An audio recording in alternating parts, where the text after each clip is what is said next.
ಮಾಡಿದ್ದೀನಿ ಅಂತ ಹೇಳಲಿಕ್ಕೆ ಬಹಳ ಸಂತೋಷ ಆಯಿತು. ಅದೇ ರೀತಿ ಈ ಗ್ರಾಮ ಪಂಚಾಯಿತಿ ಅಧ್ಯಕ್ಷೆ ನಮ್ಮ ಲಕ್ಷ್ಮಿಯವರು, ನನ್ನ ಹೆಸರು ಲಕ್ಷ್ಮಿ, ಅವಳ ಹೆಸರು ಲಕ್ಷ್ಮಿ. ಒಂಥರ ಈ ಭಾಗದಲ್ಲಿ, ನನ್ನ ಕ್ಷೇತ್ರದಲ್ಲಿ, ನಮ್ಮ ಜಿಲ್ಲೆಯಲ್ಲಿ ನಾನು ಯಾವ ರೀತಿ ಇರ್ತೀನಿ ಅಂತಂದ್ರೆ, ಇಲ್ಲಿ ಮಂತ್ರಿ ಗಿಂತ್ರಿ ಏನು ಇಲ್ಲ. ಇಲ್ಲಿ ಏನೇ ಇದ್ರು ಒಂದು ಅಕ್ಕ ತಂಗಿಯ ಒಂದು ಸಂಬಂಧ, ಒಂದು ಗೆಳೆತನದ ಸಂಬಂಧ. ಇವತ್ತು ಲಕ್ಷ್ಮಿಯವರು ಕೂಡ ಬಂದಿದ್ದಾರೆ, ಜೊತೆಯಲ್ಲಿ ತಾವೆಲ್ಲರೂ ಕೂಡ ಹಿರಿಯರು ಬಂದಿದ್ದಾರೆ, ಮಕ್ಕಳು ಬಂದಿದ್ದಾರೆ, ಪಾಲಕರು ಬಂದಿದ್ದಾರೆ. ನಾನು ಇವತ್ತು ಬಹಳಷ್ಟು ನಮ್ಮ ಅಧಿವೇಶನ ನಡೆದಂತ ಸಂದರ್ಭದಲ್ಲಿ ಬಹಳಷ್ಟು ಮಂತ್ರಿಗಳಿಗೆ ಪುರಸತ್ತಿಲ್ಲದಂತ ಕೆಲಸ ಇದ್ರೂ ಕೂಡ ಇವತ್ತಿನ ದಿನ ಇದನ್ನ ಮಾಡೋಣ ಅಂತ ಬಹಳ ವಿಶೇಷವಾಗಿ ನಾನು ನಿಮ್ಮನ್ನೆಲ್ಲರನ್ನು ಕರೆಸಿದ್ದೀನಿ. ಈ ಒಂದು ನಮ್ಮ ಬಾಲ ವಿಕಾಸ ಅಕಾಡೆಮಿ ನಾನು ಮಂತ್ರಿ ಆದ ಮೇಲೆ ಬಹಳಷ್ಟು ಚೇಂಜಸ್ ಅನ್ನ ತರಬೇಕನ್ನುವಂತ ನಿಟ್ಟಿನಲ್ಲಿ ಮಕ್ಕಳಿಗೆ ವಿಶೇಷವಾದಂತ ಕಾಳಜಿಯನ್ನು ತೆಗೆದುಕೊಳ್ಬೇಕು. ಯಾಕಂತಂದ್ರೆ ಇವತ್ತಿನ ಮಕ್ಕಳು ನಾಡಿನ ನಮ್ಮ ಸಮಾಜವನ್ನ ಕಟ್ಟುವಂತವರು, ನಮ್ಮ ದೇಶದ ಉತ್ತಮ ಪ್ರಜೆ ಆಗಬೇಕು. ನಮ್ಮ ಸಂಗಮೇಶ್ ಅವರು ಹೇಳ್ತಾ ಇದ್ರು, ಮುಂದೆ ಒಂದು ದಿನ ತಾವು ಏರ್ಪೋರ್ಟ್ಗೆ ಬಂದು ಲಕ್ಷ್ಮೀ ಹೆಬ್ಬಾಳ್ಕರ್ ಮೇಡಮ್ನವರೇ ಬಂದು ತಮ್ಮನ್ನ ಸ್ವಾಗತ ಮಾಡಬೇಕು, ಆ ಮಟ್ಟಿಗೆ ತಾವೆಲ್ಲರೂ ಬೆಳಿಬೇಕು ಅನ್ನೋದು ನಿಜ. ಯಾಕಂತಂದ್ರೆ ಇವತ್ತು ಅಧಿಕಾರ ಅನ್ನೋದು ಇದು ಶಾಶ್ವತ ಅಲ್ಲ. ಅಧಿಕಾರ ಅನ್ನೋದು ಒಂದು ಅವಕಾಶ ಅಂತ ನಾನು ಹೇಳಲಿಕ್ಕೆ ಬಯಸ್ತೇನೆ. ಅಧಿಕಾರ ಸಿಕ್ಕಂತ ಸಂದರ್ಭದಲ್ಲಿ 4 ಜನರಿಗೆ ಒಳ್ಳೆ ಕೆಲಸವನ್ನ ಪ್ರಾಮಾಣಿಕವಾಗಿ ಬದ್ಧತೆಯಿಂದ ಮಾಡಿದ್ರೆ ಅದು ಆ ಅಧಿಕಾರ ತೆಗೆದುಕೊಳ್ಳೋದಕ್ಕೂ ಒಂದು ಸಾರ್ಥಕತೆ ಮುಟ್ಟದು. ಇವತ್ತು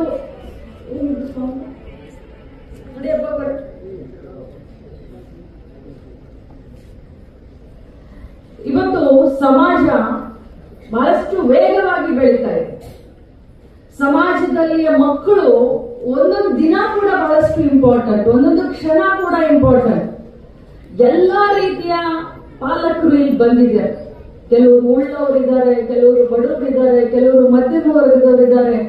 ಆದ್ರೆ ಪ್ರತಿಯೊಬ್ಬ ಪಾಲಕನು ಏನ್ ಕನಸನ್ನ ಕಾಣ್ತಾನೆ ಅಂತಂದ್ರೆ, ನನ್ನ ಮಗ ಅಥವಾ ನನ್ನ ಮಗಳು ನಾಳೆ ಬಹಳಷ್ಟು ಅತ್ಯುನ್ನತ ಸ್ಥಾನದಲ್ಲಿ ಇರಬೇಕು, ಲೈಫ್ ನಲ್ಲಿ ಸಕ್ಸಸ್ ಆಗಬೇಕು ಅನ್ನುವಂಥದ್ದು ಪ್ರತಿಯೊಬ್ಬ ಪಾಲಕರ ಒಂದು ಕನಸಾಗಿದೆ.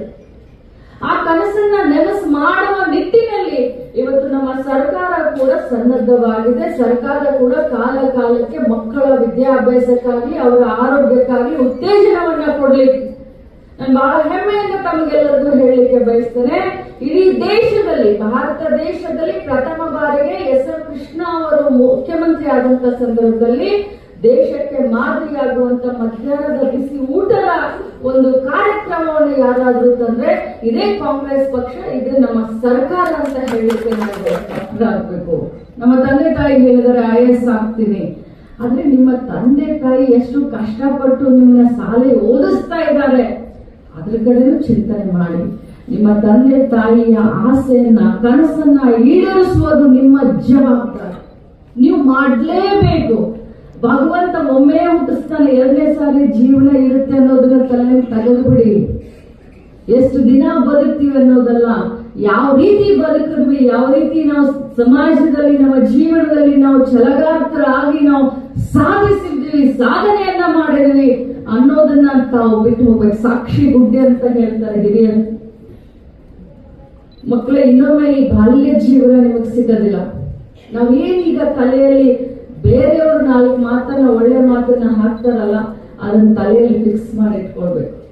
ಇವತ್ತು ಈ ಮಟ್ಟಕ್ಕೆ ನಾನು ಒಬ್ಬ ಸಾಮಾನ್ಯ ರೈತರ ಕುಟುಂಬದಿಂದ ಬಂದದ್ದು.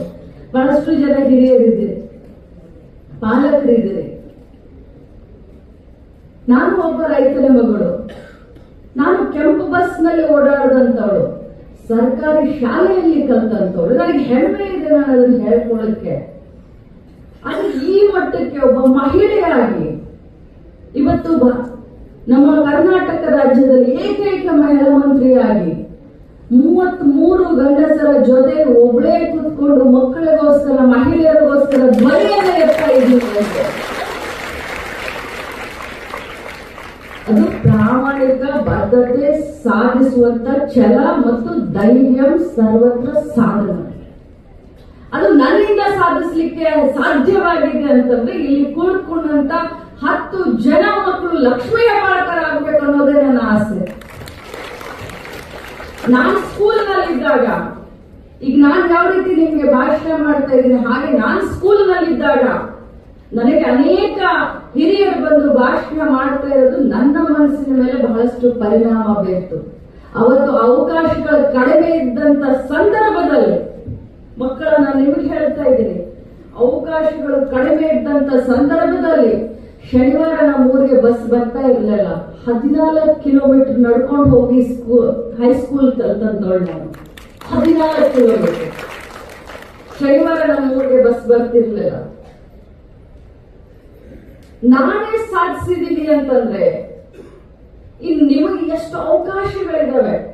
ನಿಮ್ಮ ಮನೆ ಬಾಗಿಲಿಗೆ, ನಿಮ್ಮ ಕೈಗೆ ನಿಮ್ಮ ತಂದೆ ತಾಯಿ ಕೂಲಿ ಮಾಡ್ತಾರೋ, ನಾಲಿ ಮಾಡ್ತಾರೋ, ನೌಕರಿ ಮಾಡ್ತಾರೋ, ಸಾಲ ಮಾಡ್ತಾರೋ, ಕಷ್ಟದಲ್ಲಿದ್ದಾರೋ, ಆದ್ರೆ ನನ್ನ ಮಕ್ಕಳ ವಿದ್ಯಾಭ್ಯಾಸ ಎಲ್ಲೂ ಕುಂಠಿತ ಆಗಬಾರ್ದು ಅಂತ ಎಂತೆಂತ ಅವಕಾಶಗಳನ್ನ, ಮೊಬೈಲ್ ಅಂದ್ರೆ ಮೊಬೈಲ್, ಕಂಪ್ಯೂಟರ್ ಅಂದ್ರೆ ಕಂಪ್ಯೂಟರ್, ಬುಕ್ ಅಂದ್ರೆ ಬುಕ್, ಟ್ಯೂಷನ್ ಅಂದ್ರೆ ಟ್ಯೂಷನ್.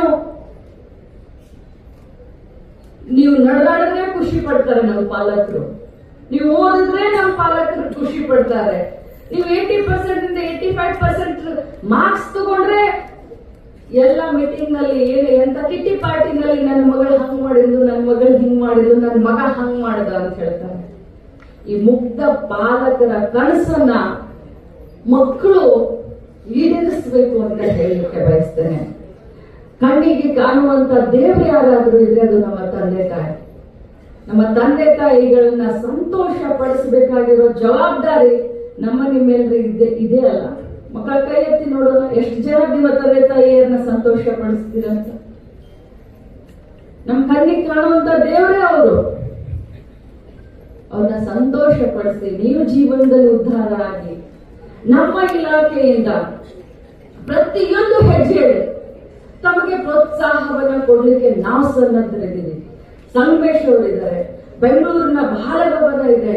ನೀವು ಟೂರ್ಗೆ ಹೋಗ್ತೀನಿ ಅಂತಂದ್ರೆ, ವಿದ್ಯಾಭ್ಯಾಸದ ಯಾವ್ದಾದ್ರು ಟೂರ್ಗೆ ಹೋಗ್ತೀನಿ ಅಂತಂದ್ರೆ, ನಿಮ್ಗೆ ಇನ್ನೂ ಏನೋ ಮಾರ್ಗದರ್ಶನ ಬೇಕು ಅಂತಂದ್ರೆ, ತಮಗೆ ಬುಕ್ಸ್ಗಳು ಇನ್ನೊಂದು ಏನೋ ನಮ್ಗೆ ಬೇಕು ನಮ್ಮ ಇಲಾಖೆಯಿಂದ, ಇದು ನಮ್ಮ ಮಕ್ಕಳ ಇಲಾಖೆ ಅಂತ ನೀವು ಬಂದ್ರೆ ಪ್ರತಿಯೊಂದಕ್ಕೂ ಕೂಡ ನಿಮ್ಮ ಬೆನ್ನಿಗೆ ನಿಲ್ಲುವಂತ ಕೆಲಸ ನನ್ನ ಇಲಾಖೆ ಮಾಡುತ್ತೆ. ಆದ್ರೆ ನೀವು ಮುಂದುವರಿ.